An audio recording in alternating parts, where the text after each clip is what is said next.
నమస్తే, welcome to our channel. గత ప్రభుత్వ హయాంలో ఎలాంటి అరాచకాలు అక్రమాలు జరిగాయో అందరికీ తెలిసిందే. మరి ఇప్పుడు కొడాలి నాని అనుచరులకు, ప్రధాన అనుచరులకు పోలీసులు 41A నోటీసులు ఇవ్వడం జరిగింది. అసలు ఎందుకు ఇచ్చారు, ఇవన్నీ కూడా తెలుసుకునే ప్రయత్నం చేద్దాం. దీన్ని పూర్తిగా విశ్లేషించడానికి మనతో పాటుగా ఉన్నారు TDP spokes person Sreeleela madam. Madam నమస్తే. నమస్తే మేడం, పోలీసులు 41A నోటీసులు ఇవ్వడం అయితే జరిగింది కొడాలి నాని అనుచరులకు. మరి ఏంటి, అసలు ఏం జరగబోతుంది? నెక్స్ట్ కొడాలి నానికి కూడా నోటీసులు ఇచ్చే అవకాశం ఉందా? ఏంటి, ఏమంటారు మీరు? కొడాలి నాని అంటే ఎవరికైనా గుర్తొచ్చేది గుడివాడ గూండా. అందరూ అదే చెప్పుకుంటారు.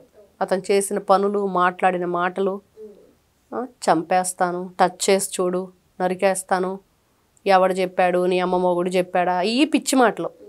ఎవడు చెప్పాడు, ఎందుకు చెప్పాము? అప్పుడేమో హామీలు ఇచ్చారు, 2019 ఎలక్షన్ ముందు హామీలు ఇచ్చారు విపరీతంగా, అసలు రాష్ట్రాన్ని తీర్చిదిద్దుతామని.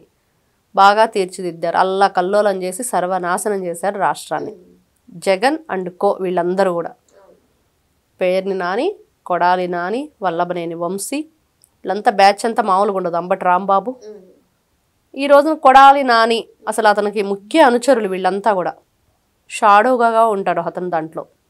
వీళ్ళందరూ ఏం చేశారు, ఎవరిని బెదిరించారు, ఎన్ని రకాలుగా దందాలు, గూండాయిజం, రౌడీయిజం. బెదిరించేదేంటి? అసలు మీకేం పని? ఎమ్మెల్యే మనిషివైతే బెదిరిస్తారా? ఈ రోజున 41A నోటీసులు ఇచ్చారు. అంటే ఇక్కడ కొడాలి నాని అనుచరులు అని చెప్పుకుంటున్న వీళ్ళు కొడాలి నాని అండదండలు లేకుండా ఇవన్నీ చేశారా? అతను తెలియకుండా చేశారా? అంటే ఖచ్చితంగా దీంట్లో వాటాదారుడు, అన్ని విధాలుగా వీళ్ళకి సపోర్ట్ చేసిన వ్యక్తి కొడాలి నాని. అతనే మెయిన్ సూత్రధారి, పాత్రధారి. జగన్మోహన్ రెడ్డి సీఎంగా ఉండి అతని పక్కన వాళ్ళంతా ఎమ్మెల్యేలుగా, ఎంపీలుగా వీళ్ళు ఎన్ని అరాచకాలు చేసినా కూడా సౌమ్యుడు, మంచివాడు. ఆ రోజు చూసుకుంటే మాచర్లలో పిన్నెల్లి రామకృష్ణారెడ్డి ఏవిఎంలు ఎలా బద్దలు కొట్టాడు. అతను పలకరించడానికి ములాఖాత్ వెళ్ళి జగన్మోహన్ రెడ్డి బయటకు వచ్చి ఏం చెప్పాడు? చాలా సౌమ్యుడు, అసలు అబ్బో ఇట్లాంటి వ్యక్తి నేను ఎప్పుడూ చూడలేదు, అంత మంచి వ్యక్తి అని. అట్లాంటి వాళ్ళు వీళ్ళంతా. ఆ రోజు చూసుకుంటే జగన్మోహన్ రెడ్డి నా సైన్యం అని చెప్పుకునే ఎవరైతే ఉన్నారో వాలంటీర్లు, వాళ్ళ చేత బలవంతంగా రాజీనామా చేయించారు. ఈ రోజున ఈ కొడాలి నాని అనుచరులు ఎవరైతే చెప్పుకుంటున్నామో వాళ్ళకి అదే కారణం చేత ఒకరికి నోటీసులు ఇవ్వటం. ఎందుకు? ఆ రోజు ఏం చెప్పారు?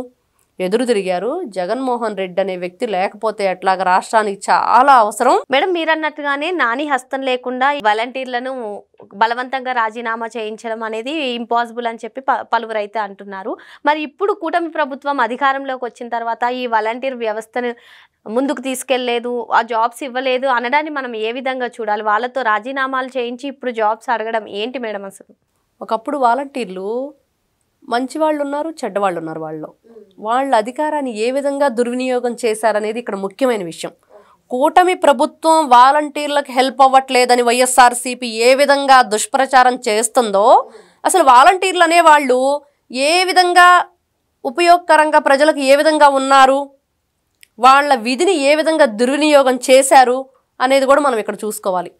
ఎందుకంటే ముసలి వాళ్ళ మెడల్లో గొలుసులు లాక్కెళ్ళటం కానీ, వాళ్ళకి తెలియకుండా వేలుముద్రలు వేయించుకొని బ్యాంకులో అమౌంట్ డ్రా చేయటం కానీ, ఇంట్లో ఒంటరిగా ఉన్న ఆడపిల్లల మీద అఘాయిత్యం చేయటం కానీ, ఇలాంటివి చెప్పుకుంటూ పోతే రాష్ట్ర వ్యాప్తంగా కోకొల్లలు ఉన్నాయి. వాలంటరీలో ఉన్నప్పుడే వాళ్ళంతా చేశారు. ఇది ఎప్పుడు? వైఎస్ఆర్సీపీ అధికారంలో ఉన్నప్పుడు. వాళ్ళు ఇవన్నీ ఎప్పుడు బయటకు వచ్చినాయి? టీడీపీ గవర్నమెంట్ వచ్చిన తర్వాత వచ్చినాయి, కూటమి ప్రభుత్వం. కానీ అంతకుముందు వాళ్ళు చేసిన పనులు మళ్ళీ కొత్తగా వీళ్ళకి ఏంటంటే ఇంకొకటి, జగన్మోహన్ రెడ్డి కోసం వీళ్ళు వాళ్ళ చేసే వృత్తిని రాజీనామా చేస్తున్నారు, ఆయనకి సంఘీభావం వ్యక్తం చేస్తున్నారు. అలాంటి వ్యక్తి లేకపోతే మేమందరం లేము అని చెప్పి ఈ రోజున ఏం బయటకు వచ్చింది? బలవంతంగా చేయించారు. సాక్షి పేపర్ కూడా బలవంతంగా వాళ్ళ చేత అమ్మిచ్చారు వీళ్ళు. వాలంటీర్లందరికి కూడా మీరు ఇన్ని పేపర్లు అమ్మకపోతే మీ అమౌంట్ ఇంత కట్ అవుతుంది శాలరీలో అని చెప్పి వాళ్ళకి టార్గెట్లు పెట్టారు. వీళ్ళు టార్చర్ పెట్టారు. వాళ్ళు గతి లేక వాళ్ళు చేసే పనులు వాళ్ళు చేశారు. జగన్మోహన్ రెడ్డి ఒక విధంగా దోచుకున్నాడు, ఎమ్మెల్యేలు ఒక విధంగా దోచుకున్నారు, ఎమ్మెల్సీలు ఒక విధంగా దోచుకున్నారు. రాష్ట్రాన్ని సర్వనాశనం చేసిన వీళ్ళు ఏ విధంగా చేశారో వాళ్ళ పరిపాలనలో, దాంట్లో వీళ్ళు కూడా ఒక భాగం అయ్యారు, వాలంటీర్లు కూడా. ఈ రోజున జగన్మోహన్ రెడ్డి కానీ వైఎస్ఆర్సీపీ పార్టీలు ఎవరికైనా సరే, సాక్షి ఛానళ్ళకు కానీ, సాక్షి పేపర్కి కానీ, కూటమి ప్రభుత్వంలో మీరు వాలంటీర్ల గురించి మాట్లాడే అధికారం కానీ అర్హత కానీ ఏదీ లేదు, హక్కు కానీ. ఎక్కడి నుంచి వస్తుంది వీళ్ళకి హక్కు? అధికారాన్ని దుర్వినియోగం చేసి పార్టీ అధికారంలో ఉన్నప్పుడు ఇష్టానుసారంగా వాలంటీర్లను ఏ విధంగా మీరు వాడుకున్నారు? ఇంకా వాలంటీర్ల చేత మీరు రాజీనామాలు చేయించారు కదా, నీకోసమే కదా వాళ్ళు రాజీనామా చేశారు. ఈ రోజున నిన్ను రాష్ట్రంలోనే అత్యధిక మెజార్టీతో 11 సీట్లు వచ్చినా కూడా వాళ్ళకు వచ్చిన 11 సీట్లలో కూడా అత్యధిక మెజార్టీతో జగన్మోహన్ రెడ్డి ఒక్కడే పులివెందుల నుంచి గెలిచాడు.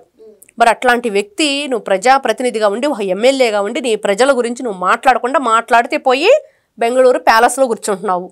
ఇంకా ఈ రోజున ఏ మొహం పెట్టుకొని జగన్మోహన్ రెడ్డి వాలంటీర్ల గురించి మాట్లాడతాడు? ఈ రోజున నిన్ను గెలిపించిన ప్రజల గురించే నీకు ప్రేమ లేదు, కన్న తల్లి మీద లేదు, తోడబుట్టిన చెల్లి మీద లేదు, బాబాయ్ కూతురు మీద లేదు. నువ్వేమో బాబాయికి గొడ్డలపోటు, ఒకవైపు ఏమో కాంగ్రెస్కి వెన్నుపోటు, తండ్రి శవాన్ని పెట్టుకొని శవరాజకీయం చేశావు. ఎవరు చచ్చిపోతే అప్పుడు నీకు హ్యాపీగా నవ్వుకుంటూ చేతులు ఇలా ఇలా అనుకుంటూ వస్తాడు. అతనికి తెలిసింది అదొక్కటే. ఇట్లాంటి వ్యక్తి వాలంటీర్ల గురించి మాట్లాడటం వాళ్ళకి హక్కు లేదు. ఫస్ట్ ఏ విధంగా మాట్లాడతారు వాలంటీర్ల గురించి వీళ్ళు? ఈ రోజున చూస్తే 41A ఎందుకు పెట్టారు? బలవంతంగా వాళ్ళు చెప్తేనే కదా వాలంటీర్లు మా చేత బలవంతంగా రాజీనామా చేయించారు, వాళ్ళ జీవితాన్ని సర్వనాశనం చేశారు. ఈ రోజున వాళ్ళతో పని లేదు. మీరు అంత ఇదిగా కూటమి ప్రభుత్వానికి వ్యతిరేకంగా మేము జగన్మోహన్ రెడ్డికి మాత్రమే సపోర్ట్ చేస్తాం, ఆయన లేకపోతే అధికారంలో మాకు ఈ పదవులే వద్దన్నట్టు మాట్లాడినప్పుడు ఇంక ఇప్పుడు ఎందుకు వాళ్ళకి? ఏ విధంగా కావాలి జగన్మోహన్ రెడ్డికి వాళ్ళ గురించి మాట్లాడే హక్కు? లేనే లేదు. చక్కగా 1వ తారీఖు రోజున 95% అందరికీ కూడా పెన్షన్ల పంపిణీ జరుగుతుంది. ప్రతి ఒక్కరూ హ్యాపీగా ఉన్నారు. కూటమి ప్రభుత్వంలో ఆంధ్రప్రదేశ్ చల్లగా ఉంది. ఈ రోజున కొడాలి నాని అండుకో వీళ్ళ పాపం పండింది. చేసినవన్నీ కూడా పెద్ద మూట, మామూలు మూట కాదు వాళ్ళు చేసిన తప్పులు, పాపాల చిట్ట. అతను ఒక్కడైనా, అతనితో పాటు విర్రవీగిన వీళ్ళంతా కూడా నందిగామ సురేష్ కానీ బోరుగడ్డ అనిల్ ఈరోజు ఏం చేశాడు? పారిపోయాడు. ఎక్కడికి పారిపోయాడు? ఎవరు తీసుకెళ్లారు అనంటే అది కూడా బయటకు వస్తుంది. తప్పుల మీద తప్పులు చేస్తున్నారు వీళ్ళంతా. ఎవ్వరు క్షమించరు, ప్రజలు చూస్తూ ఊరుకోరు. వాళ్ళంతా ఒక ఇబ్బంది పడిన వ్యక్తి బయటకు వచ్చి ఒక విషయం చెప్పినట్లు, ఆ విషయం చెప్పినప్పుడు ప్రభుత్వం వెంటనే దానికి రియాక్ట్ అయ్యి పోలీసులందరూ కూడా దాని మీద చర్య తీసుకున్నప్పుడు ఇంకొకరు వస్తారు. ఇక్కడ మంచి జరుగుతుంది, మేమేదో మాకున్న కష్టాన్ని చెప్పుకుంటే మాకు హెల్ప్ అవుతుంది అన్నప్పుడు అలా జరిగినాయే ఇవన్నీ కూడా. మరి మొత్తానికి నాని హస్తం లేకుండా ఈ వాలంటీర్లను బలవంతంగా రాజీనామా చేయించే అవకాశం లేదు నాని అనుచరులు అని చెప్పి మేడం అంటున్నారు. అదేవిధంగా కూటమి ప్రభుత్వంపై బురద జల్లడానికి వాలంటీర్ వ్యవస్థ గురించి మాట్లాడే హక్కే లేదు వైసీపీ నేతలకు అని కూడా చెప్తున్నారు. Thank you madam. నమస్తే.